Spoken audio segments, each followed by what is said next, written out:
어떤 사람을 놓고 그 사람이 어느 자리에 합당한가 아닌가를 공개적으로 묻고 질문에 답하면서 그 사람을 검증하는 시스템을 가리켜서 인사청문회라고 합니다.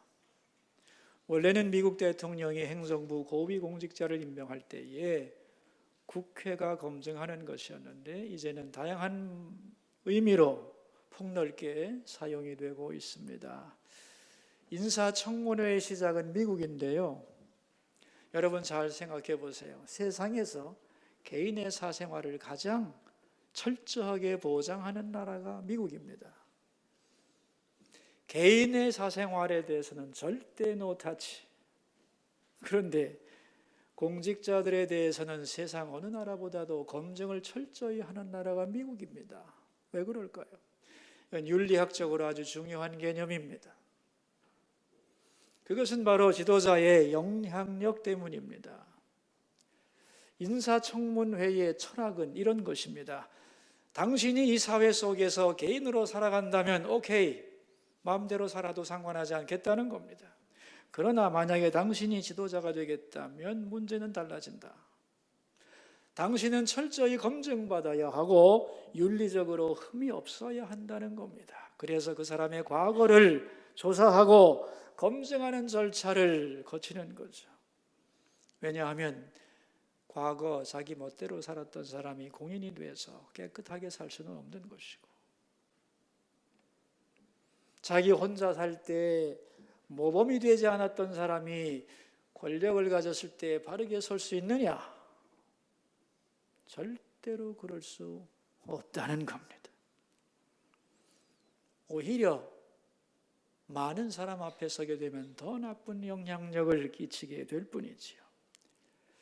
그래서 선진국에서는 개인적으로 편하게 살든지 아니면 지도자가 되려면 젊을 때부터 자기를 철저히 관리하든지 하라는 겁니다. 제멋대로 막 살다가 어떤 기회를 잡아서 하루아침에 지도자가 되는 것은 용납할 수 없다는 거죠. 그러므로 검증을 해야 한다는 거예요. 그래서 이런 과정을 통하여 무자격한 사람을 배제하고 지도자가 걸어가야 할 길이 뭔가를 바르게 알려주고, 그리고 지도자에게 권위를 부여하고 존경받으며 일하게 만들려고 이러한 검증 절차를 거치게 되는 것입니다. 여러분, 어느 공동체나 다 지도자가 필요한데 교회의 지도자는 이 사회의 지도자와는 성격이 아주 많이 다릅니다.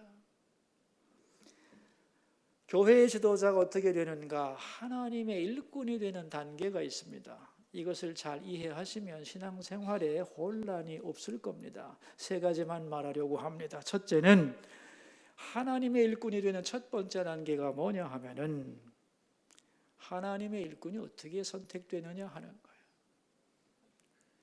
내가 하나님의 일을 하겠습니다 하고 자기가 자원하여 나서는 것이 아닙니다.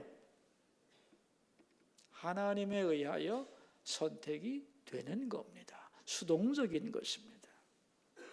그래서 교회의 일꾼이 결정이 되면 그 사람은 피택이 되었다고 말합니다. 택함을 받았다는 뜻이죠. 예를 들면 성경에 모세라고 하는 사람이 하나님의 일을 하고 싶었죠. 이집트의 왕자로 있을 때. 그래서 뭔가 하려고 했을 때 하나님이 막아버렸습니다. 그리고 그를 광야로 내몰죠. 오랜 시간 그는 연단을 받습니다. 그 후에 하나님은 싫다고 하는 그를 끌어내요. 일을 맡깁니다. 바로 이런 것입니다. 그러니까 세상에서는 내가 여기 있습니다, 나를 알아주세요, 나를 지지해 주세요 이렇게 말하지만 교회의 일꾼은 그렇게 뽑는 게 아니라는 거죠. 나를 써주세요 라고 말할 수도 없고, 저 사람이 괜찮으니까 우리가 힘을 모아서 저 사람을 세웁시다 이렇게 해도 안 된다는 거예요. 두 번째 단계, 그렇다면 이 사람이 하나님이 세우는 사람인지 아닌지를 어떻게 알 수 있느냐는 거죠. 그래서 성경에서는 교회 일꾼을 뽑을 때 반드시 했던 것이 있습니다. 기도하고 금식하고 그 후에 선거를 했습니다. 왜 기도하고 금식했느냐? 나의 뜻과 욕심을 내려놓고 하나님의 뜻을 듣고 그것이 이루어지기를 바라는 마음 때문입니다. 예수님이 그랬고 교회 모든 역사의 일꾼을 뽑을 때 이런 방식을 취했던 겁니다. 그러니까 각자가 조용히 기도하고 금식한 다음에 하나님이 내 마음에 감동을 주시는 그 사람의 이름을 기록해내고 그것을 모아서 하나님의 뜻으로 받아들였다, 그런 말이죠. 세 번째 단계입니다. 그렇다면 그 사람의 자격과 능력을 어떻게 검증할 수 있느냐는 거예요. 여기에 중요한 공식이 있습니다. 선택이 자격이고 순종이 능력이다 하는 겁니다. 내가 무슨 자격이 있나? 자격이 언제 생기나? 자격은요, 하나님이 선택할 때 선택받는 순간에 주어지는 겁니다. 그럼 능력은 언제 생기는가? 순종할 때 주어지는 것입니다. 전에 제가 주일 예배를 인도하러 이렇게 기도자와 함께 가운을 입고 올라오려고 하는데 그 기도자 되시는 분이 저한테 그러는 거예요. 목사님, 저는 기도할 자격이 없어요. 제가 이렇게 말했습니다. 압니다. 자격 없어요. 그러나 교회가 집사님을 기도자로 선택했습니다. 자격이 주어진 것입니다. 그리고 집사님은 순종하여 이제 올라갑니다. 그러므로 하나님이 능력 주셔서 잘 감당하게 해주실 걸 믿습니다. 아멘입니까? 여러분, 자격과 능력은 원래 내 것이 아닙니다.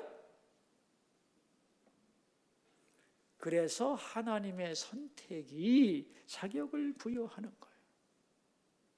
그리고 그 부르심에 순종할 때에 능력이 거기서 나오는 거다, 그런 얘기입니다. 여러분, 요단강을 어떻게 가르겠습니까? 내 능력으로 갈라지게 할 수 있겠습니까? 아닙니다. 요단강으로 가라 하는 약속의 말씀을 믿고 순종하여 요단강으로 가서 강물 안으로 들어가면 그때의 강물이 열리는 겁니다. 능력이 나타나는 것이죠. 많은 성도님들이 나 신앙 체험 좀 하고 싶어요, 뭔가 체험 있는 신앙인이 되고 싶어요 그러는데, 여러분, 체험 있는 신앙이 되는 비결이 있습니다. 공식을 기억하시라니까요. 선택이 자격이고 순종이 능력이라는 것. 다시 말하면 순종할 때 능력이 나타나는 거예요. 다른 말로 체험이 생기는 거고 신앙의 신비를 경험하는 것이다, 그런 말입니다. 그러니까 체험이 없다는 뜻은 뒤집어 말하면 무슨 소리죠?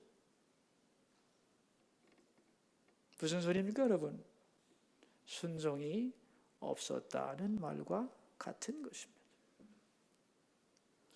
오늘 본문은 장로에 대한 말씀입니다. 세 가지를 말씀하는데, 첫째는 장로란 어떤 분이냐, 자격에 관한 문제고, 두 번째는 어떠한 자세로 봉사해야 되느냐는 봉사의 방법의 문제, 세 번째는 그렇게 했을 때 하나님이 어떤 것을 약속하시느냐, 결과에 대한 얘기가 오늘 본문에 잘 나오고 있습니다. 먼저 장로란 어떤 분이냐, 장로의 자격에 대하여 정확하게 말씀합니다. 1절 함께 읽습니다. 너희 중 장로들에게 권하노니 나는 함께 장로된 자요 그리스도의 고난의 증인이요 나타날 영광에 참여할 자니라 그랬어요. 그리스도의 고난의 증인이다 그랬어요. 자, 여러분, 그리스도의 고난의 증인이라는 말이 뭘까요? 먼저는 그리스도의 고난의 증인이 되려면 먼저는 예수를 그리스도로 믿어야 됩니다. 그죠? 예수님을 만나야 된다는 거죠. 그런데 우리가 예수님을 만나고 기독교인이 됐다는 말은 뭐냐 하면 예수님의 십자가를 받아들인다는 뜻이에요. 그 말은 다시 말하면 나의 과거 옛사람이 십자가 밑에서 죽었다는 뜻입니다. 예수를 믿는다는 것은 나의 옛사람이 죽었다는 것을 의미하는 거예요. 그래야 부활할 거 아니에요. 그래서 그리스도의 고난의 증인이라는 말은 먼저는 예수를 그리스도로 고백하는 주님과의 만남이 있는 사람이란 뜻이요. 두 번째, 이렇게 예수를 믿고 내가 죽게 되면 그 사람은 이제는 그리스도의 고난을 기뻐하는 사람으로 변하는 겁니다. 왜냐하면 내가 예수님의 십자가 은혜로 구원을 받았거든요. 십자가의 의미를 압니다. 그리고 십자가 뒤에는 부활이 있다는 걸 알아요. 그래서 이제는 십자가의 고난과 주님을 위한 수고와 희생을 내가 마땅히 감당해야 할 것으로 받아들인다는 거예요. 그래서 이제부터는 예수님을 위해 수고하고 희생하고 십자가 지고 예수님을 위하여 고난받는 것을 당연한 것으로 수용하고 그런 삶을 살기로 결심하는 겁니다. 이것이 결심으로만 끝나는 것이 아니고 그 증거가 있어야 되는 거죠. 그래야 고난의 증인이 되는 거다, 그런 말이에요. 자, 그렇다면 우리는 고난만 받고 마는 거냐? 그렇지 않습니다. 여러분, 주님의 일에는 공짜가 없습니다. 주님이 얼마나 후하신 분인데요. 주님을 위해 희생하고 고난받으면 그것은 바로 영광으로 이어지는 겁니다. 그래서 주님을 위한 고난은 영광의 보증수표입니다. 부도가 나는 법이 없습니다. 근데 중요한 것은 그 영광의 시점이 언제냐 하는 거예요. 언제라고 그랬습니까? 1절에 영광 앞에 뭐라고 써 있어요? 나타날 영광입니다. 미래 시제입니다, 여러분. 다시 말하면 주님이 오시는 날에 주를 위해 고난받은 사람들에게 너 나를 위해 한평생 수고했지, 내가 너의 수고를 안다, 내 영광에 참여할지어다 라고 주님이 그날에 말씀하신다는 거예요. 그러니까 고난만 주는 주님이 아닙니다. 영광으로 갚아주는데 그 영광의 시점이 장차 주님이 오시는 날이지 오늘이 아니라는 거예요. 그런데 오늘 여기서 칭찬과 대접을 받으려고 한다면 문제가 되는 것이고, 오늘 그것을 원하기 때문에 직분이 타락하는 것이다, 그런 말이지. 진정한 일꾼은 영광을 바라보지만 오늘은 여기서 고난의 증인이 되어야 한다, 그런 뜻입니다. 여러분, 고난의 증인이란 말을 다른 말로 바꾸면 장로의 자격은 교회 안에서 가장 예수님을 위하여 고난을 많이 받은 사람이냐 하는 것입니다. 그렇지 않은 사람이 사회적인 지위나 정치력을 이용해서 선택이 된다면 잘못이죠. 그건 교회가 분별력이 없는 것이죠. 그런 사람을 선택해 놓으면 아주 힘들어집니다. 순수한 마음으로 주님을 바라보며 헌신한 사람들이 낙담하게 되고 교회에 실망하게 되고 모든 하나님을 위한 순수한 봉사가 다 사람의 눈을 위한 쇼로 전락하는 것이기 때문에. 그러므로 여러분, 우리가 생각할 것은 우리 수소교회를 위하여 혹은 주님을 위하여 가장 고난받은 사람이 누군가를 생각해야 됩니다. 그리고 우리 스스로에게 질문해야 됩니다. 나는 주님을 위해 어떤 고난을 받았지, 교회를 위해 어떤 수고와 희생을 했는가를 물어야 됩니다.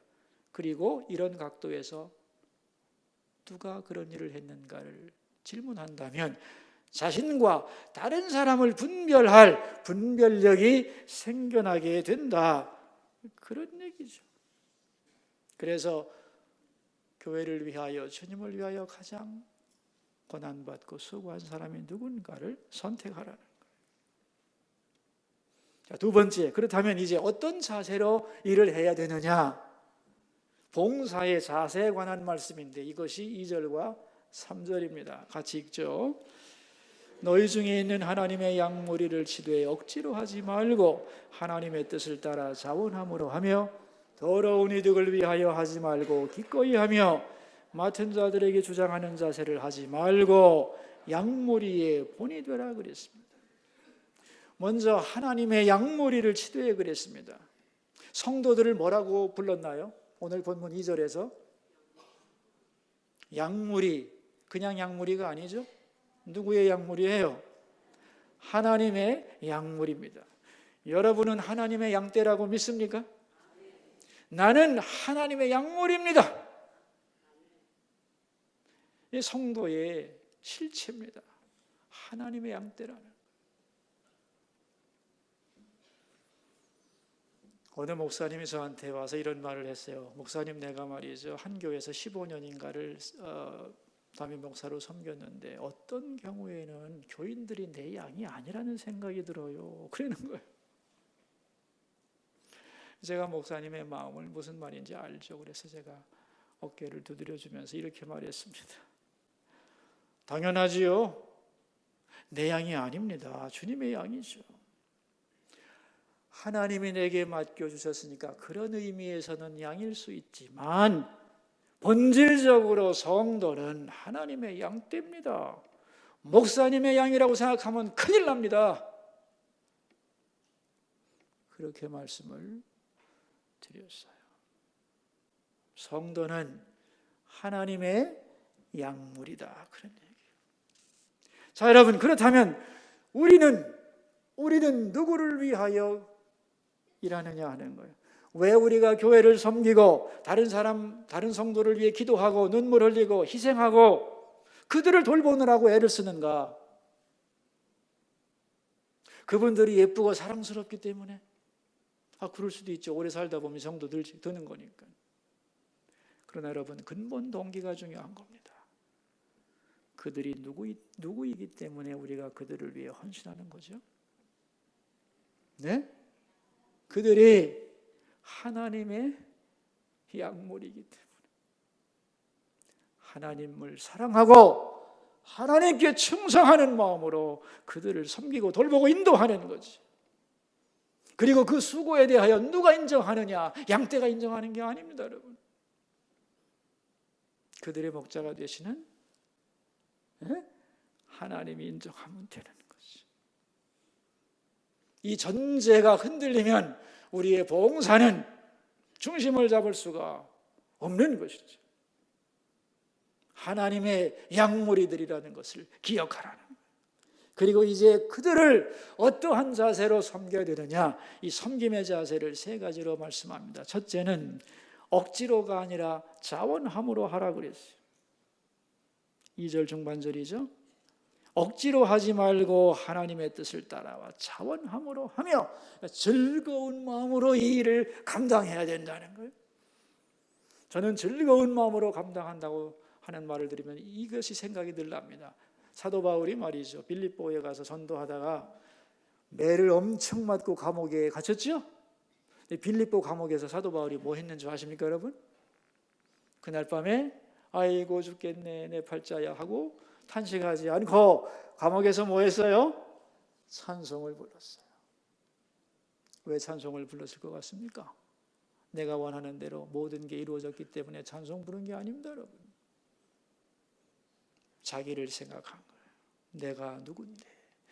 나는 예수님 믿는 사람을 박해하던 십자가의 원수였는데 예수님이 나타나 나를 만나주시고 이방인의 사도 삼아주시고 나를 충성되이 여겨 선교사 삼아주시고 그리스도의 영광의 복음을 위하여 나를 불러 사용해 주시는데 그 영광을 위하여 내가 고난받는데 사용되었으니 얼마나 기쁜가, 그런 얘기입니다.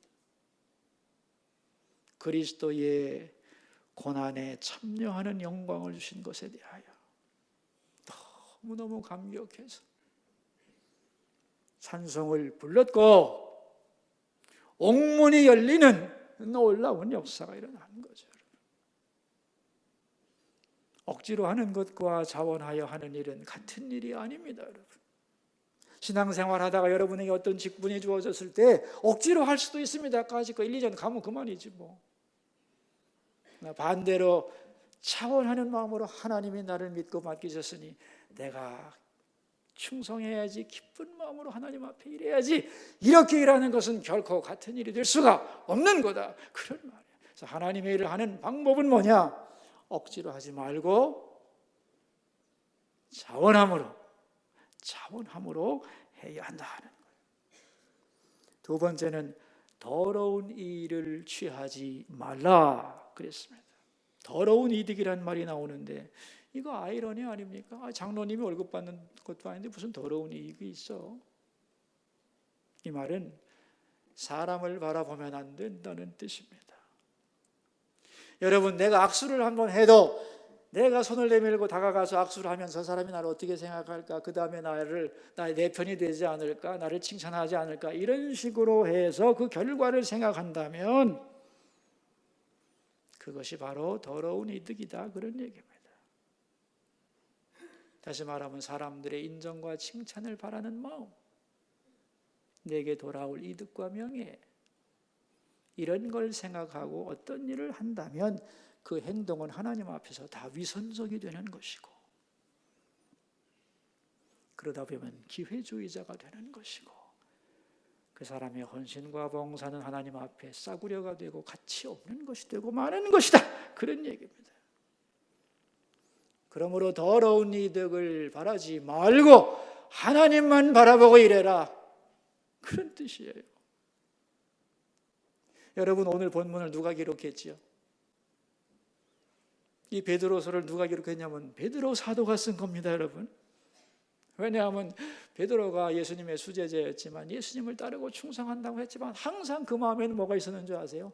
경쟁의식, 비교의식, 누가 넘버 2가 될 건가? 요한하고 비교하고 계속 비교하면서 출세를 생각했던 사람이거든요. 자기 속에 주님을 섬기는 마음이 있었는데 그와 함께 더러운 이득을 취하는 마음도 있었다는 것을 알기에 이런 마음을 가져서는 안 된다고 기록하고 있는 거. 자, 세 번째 자세가 3절에 나오죠.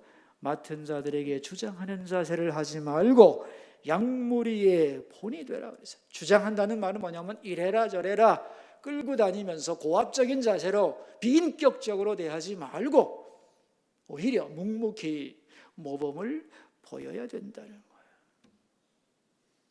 그걸 보고 성도들은 다 인정하고 믿고 따라갈 때에 교회가 견고해지는 거다, 그런 얘기입니다.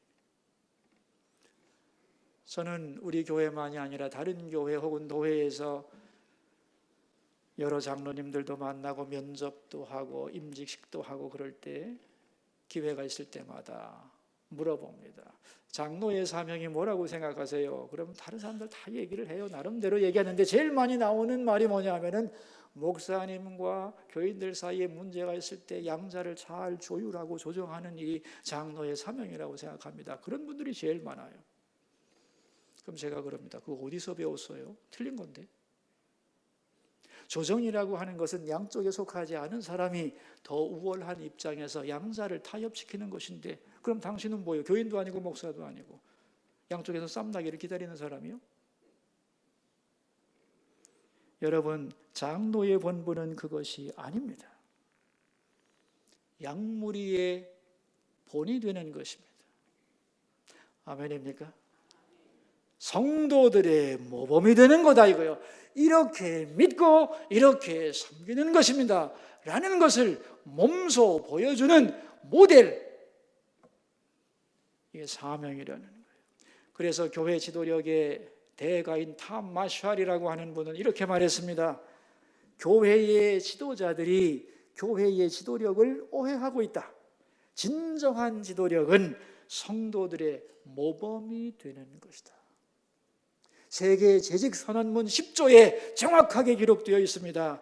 교회의 직분자들은 예배의 모범, 기도의 모범, 섬김과 헌신의 모범이 되는 것을 그의 가장 중요한 사명으로 한다.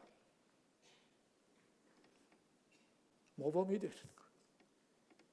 여러분, 교육학에서 말이죠, 다른 사람을 가르치는 방법이 많지만 크게 두 가지가 있습니다. 규범과 모범입니다. 뭐라고 했죠? 규범과 모범. 규범이란 뭐냐 하면 규칙과 법을 정하는 겁니다. 이런 일은 이렇게 해야 된다고 정해놓고 이렇게 해라, 이렇게 하지 않으면 안 된다고 가르치는 겁니다. 그래서 그렇게 잘하면 상 주고 못하면 벌 주고 그렇게 해서 목적에 맞게 이끌어가는 것을 규범적 교육이라고 말하지요. 이것도 굉장히 필요한 겁니다. 중요한 거예요. 더 중요한 게 있습니다. 모범을 통한 교육입니다. 이래라 저래라 규정 만들고 잔소리 안 해도 됩니다. 묵묵히 그 일을 하는 사람을 보면 더 쉽게, 더 감동적으로 보면서 그대로 따라가게 되는 것이기 때문에 규범보다 강한 것이 모범이라고 하는 것이. 성도들은 두 종류의 사람을 모델로 잡을 수 있습니다. 첫째는 교역자고 두 번째는 장로님들과 중요한 직분자들입니다. 예를 들면 새벽기도를 나올 때 목사님이 새벽기도 열심히 나오는 것이 본받을 것이기도 하지만 변명도 되죠. 목사님이니까. 그러나 장로님이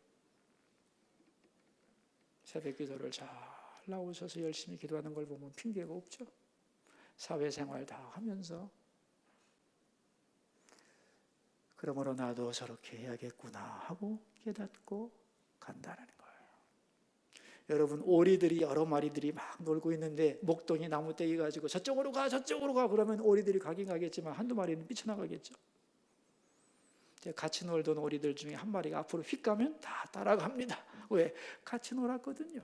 동류 중에 모델이 있으면 모두가 따라가는 겁니다. 여러분, 첫째 아이 교육시키기는 어려워도 둘째는 다 따라갑니다. 언니 오빠 하는 거 저절로 배우기 때문에 이게 모델입니다. 이 모델이라는 것을 전문 용어로 말하자면 path dependency라는 말을 사용합니다. path dependency, 길 의존성이라는 말이에요. 이게 뭐냐면 눈이 하얗게 내린 벌판이 있는데 맨 앞에 걸어간 사람이 발자국을 남기겠죠? 그럼 그 뒤에 사람은 어디로 가겠어요? 발자국 따라 가겠죠. 이미 난 길을 의지해서 다시 길을 계속 만드는 겁니다. 그래서 앞에 가는 사람이 모범이 잘 되어야 뒷사람이 따라가는 것인데 잘못된 길로 가면 뒷사람은 다 잘못된 것을 배울 수밖에 없다, 그런 얘기입니다. 장로님들의 사역이 아주 중요한 겁니다. 성도들의 좋은 모범이 돼서 저렇게 교회를 사랑하는 거구나, 주님께 충성하는 것이구나 하는 걸 보여주면 어느새 다 성도들이 따라가게 되고, 그렇게 되면 목사님의 목회가 수월해지고 교회가 평안해진다는 말이죠. 굉장히 귀한 사역입니다, 여러분. 그래서 장로의 사명은 양무리의 모범이 되는 것을 기억해야 됩니다. 또 하나는 목사님과 협력하여 교회를 다스리는 거예요. 함께 논의하고 함께 기도하고 함께 성도들을 돌보면서 협력하고. 성도들이 질문하죠. 목사님이 왜 저런 일을 하신대요? 그러면 설명해 주는 겁니다. 목사님 이런 뜻에서 이렇게 기도하시고 응답을 받으시고 이런 일을 하는 것입니다. 그래서 성도들의 마음이 분리되지 않고 하나로 모아질 수 있도록. 왜? 목사님하고 오래 살았잖아.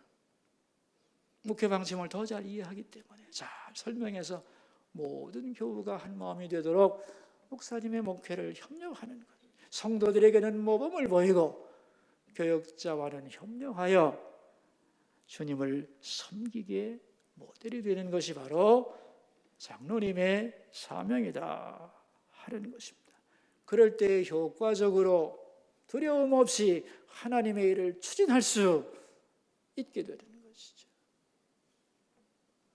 세 번째, 이렇게 충성되이 일을 잘할 때 하나님이 주시는 약속과 결과가 4절에 나옵니다. 같이 읽읍시다.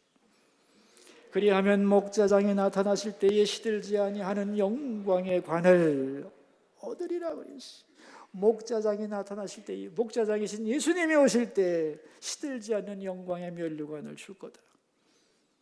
그러니까 여러분, 주님을 위한 고난은 영광의 면류관과 같은 것입니다. 아멘인가요? 주님이 반드시 그날에 갚아준다는 거예요. 그게 쉬운 일은 아니에요. 그러나 내가 분명히 갚아준다. 이 약속을 받고 살아가는 거예요. 우리 모두가 사실은. 여러분, 오늘 우리 수서교회는 장로 선거를 합니다. 어떤 사람을 뽑아야 되느냐? 그게 교회의 수준입니다. 그 교회 수준만큼의 사람을 뽑게 되어 있어요. 좋은 사람을 뽑으면 교회가 힘을 얻고 성숙해지고, 잘못된 사람 뽑으면 힘들어집니다. 왜 우리 교회는 장로님을 자주 안 뽑아요? 그렇게 말씀하는 분도 종종 있습니다. 네, 여러분, 저는 매일 아침마다 교회에 좋은 일꾼이 일어나기를 위해 기도합니다. 또 이번 선거를 위해서도 저는 금식 기도하고 준비합니다. 좋은 분이 선택되기를 바라서. 여러분, 하나님이 가장 절실히 찾는 게 뭐라고 생각하세요? 성경을 펴고 보시면 창세기부터 계시록까지 하나님이 목말라 찾는 게 있습니다. 하나님 앞에 헌신된 일꾼입니다. 왜? 하나님이 이 땅을 구원하시기 위하여 이루어가시는 과정 중에 누가 필요하냐면 헌신된 사람이 필요한 겁니다. 출애굽을 시켜야 되겠는데 누가 필요하냐? 모세가 필요한 거고, 가나안 정복을 시켜야 되겠는데 여호수아가 없으면 안 되는 것이고, 이방의 선교를 해야 되는데 바울이 없으면 안 되기 때문에 하나님은 충성되고 헌신된 사람을 오늘도 찾고 계시고 목말라 하신다는 걸 기억하셔야 됩니다. 아멘입니까? 그런 사람이 되어야 되는 거죠. 교회도 마찬가지입니다, 여러분. 일꾼을 찾습니다. 일꾼. 어디에 이 일에 맞는 사람이 누굴까를 찾습니다. 연말쯤 되면 대개 이제 내년도 계획을 세우면서 직분자를 임명하고 막 그러잖아요. 그럴 때 우리 목사님들하고 저하고 얼마나 고민하고 기도하고 또 선정한 다음에 다시 기도하고 또 고민하고 하면서 제가 이런 얘기를 할 때가 있습니다. 우리 성도님들은 우리가 이렇게 성도들을 목마르게 찾고 있는 걸 아실까? 여러분, 목마르게 찾고 있는 겁니다. 사람을 안 뽑으려고 하는 교회가 어디 있겠어요? 자격 있는 사람이 되기를 기다리고 그런 사람이 뽑히기를 기도하며 기다리는 것이지. 교회 안에서 선거운동은 절대 있어서는 안 됩니다. 왜냐하면 하나님의 사람을 뽑는 방법이 그게 아니기 때문입니다. 스스로 내가 되겠다고 생각하는 것은 하나님의 사람을 선택하는 과정을 다 방해합니다. 주님의 뜻을 드러내게 하는데 방해물이 되는 것이죠. 순수하게 봉사하는 사람들을 실족시키는 것입니다. 한국교회가 이렇게 약해지고 흔들리는 이유는 중요한 일꾼들을 뽑을 때의 정상적인 방법이 아니고 세상의 방법을 동원했기 때문이고, 하나님이 지명하시는 사람을 우리가 분별하여 잘 뽑는 그 과정을 생략했기 때문에 일어나는 일이라는 것을 우리가 기억해야 하는 것입니다. 하나님만 바라보고 조용히 봉사하는 사람들을 절대로 실망시켜서는 안 됩니다. 그러므로 저 사람은 선거운동하는 것 같아, 그런 느낌이 들면 그 사람은 절대로 뽑아주면 안 됩니다. 그래야 교회가 건강해지는 것이죠. 여러분, 우리는 본문 말씀을 통하여 생각해야 됩니다.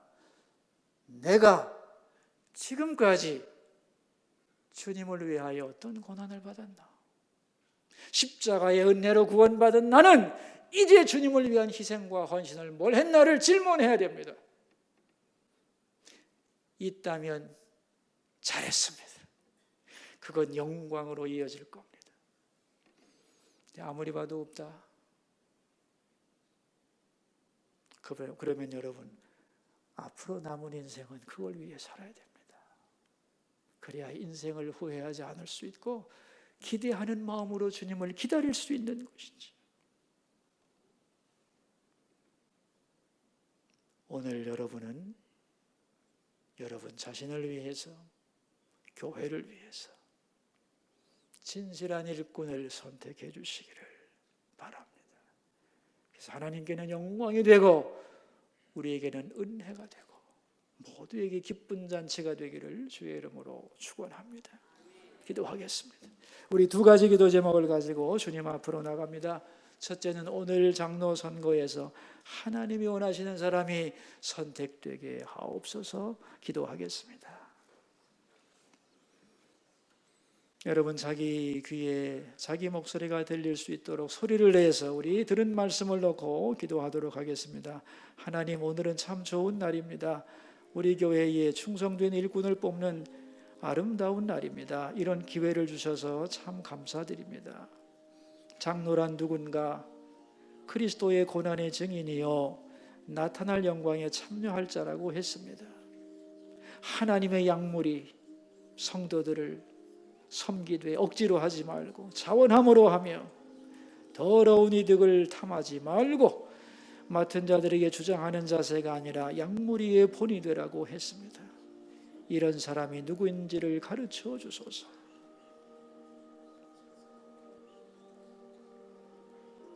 하나님이 원하시는 분이 선택되도록 우리의 마음을 감동시켜 주옵소서. 주님, 우리는 겉모습밖에 보지 못합니다. 그러나 주님은 중심을 보시나니 주의 뜻에 합당한 사람을 우리로 선택하게 하옵소서. 두 번째 기도 제목입니다. 이번 주간에 청소년부와 청년부가 겨울 수련회를 합니다. 주님이 베푸시는 은혜의 잔치에 참여한 모두에게 주님 만나주시고 그들을 지도하는 선생님들과 교역자들에게 복을 내려 주옵소서. 감당할 힘을 주옵소서. 기도하겠습니다. 하나님, 우리의 자녀들, 다음 세대들 청소년부와 청년부 겨울 수련회가 이번 주간에 진행되겠습니다. 주님이 베푼 그 자리에 주께서 임하셔서 참여하는 모두를 만나주시고 주의 진리를 그들의 영혼에 새겨주시고 그들을 주의 형상으로 빚어주시옵소서. 수고하는 선생님들에게 복을 내려주시고 교역자님들에게 감당할 새 힘을 주시기를 원하며 이런 거룩한 잔치를 통하여 교회가 건강해지고 젊은이들의 앞날이 주 안에서 활짝 열리게 하여 주옵소서.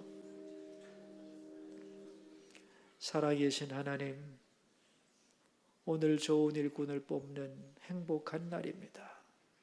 주께서 제시하신 기준, 그리스도의 고난의 증인이며 앞으로 영광을 바라보며 오늘 수고할 줄 아는 진실한 일꾼을 선택하게 하옵소서. 하나님의 일을 할 때에 자원함으로 하며 더러운 이득을 구하지 말고 양머리의 본이 되는 사람을 알려 주옵소서. 그래서 주님의 판단과 저희들의 판단이 일치하여 하나님께는 영광이 되고 우리 모두에게 큰 기쁨이 될 수 있고 그 결과 교회가 더 건강하고 힘을 얻게 하옵소서.